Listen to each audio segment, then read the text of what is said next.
Jim Holley, Supercross Live on supercrossonline.com. Well, that is a wrap from Phoenix. I'm here with Broc Glover from Dunlop. Broc, your thoughts in that lights class? It was exciting in the beginning, but if you guys, I'm talking about Tickle, he went down. It was a great race. I mean, this whole year has been an outstanding racing, and obviously the Pro Circuit Kawasaki Monster team there has an amazing little run going here.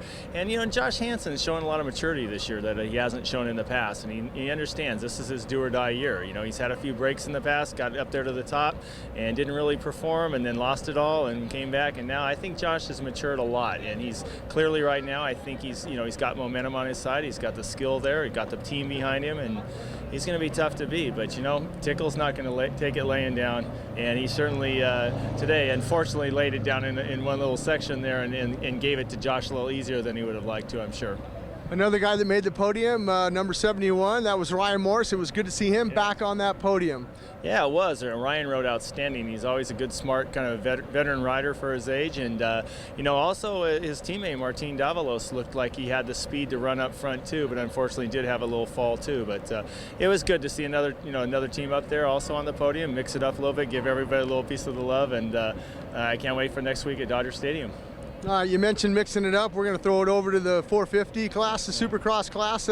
James Stewart comes away with the win. Villapoto looked like he was just kind of waiting there, lap 9, and just kind of seeing what's happening. Then boom, he loses the front end and makes it interesting.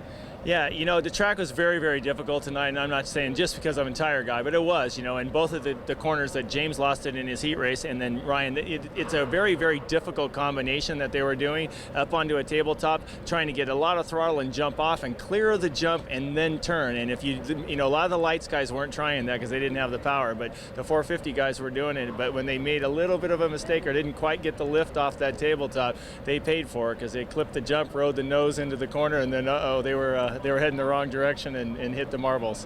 All right, the rookie that rides the Honda over there, Trey Kennard, finishes on the box, his second outing here this year. He had a lot of podiums last year, but another third for him. It was a good ride for Kennard.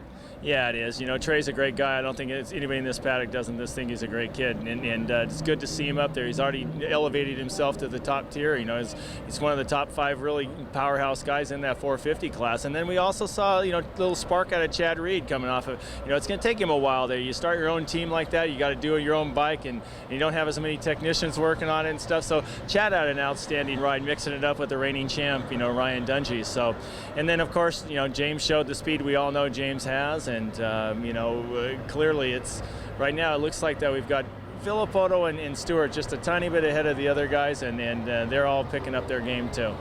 All right, you heard it from one of my former teammates, a Yamaha 6-time national champion, Broc Glover. That's it. It's a wrap. We're out here in Phoenix. We'll see you guys at Dodger Stadium.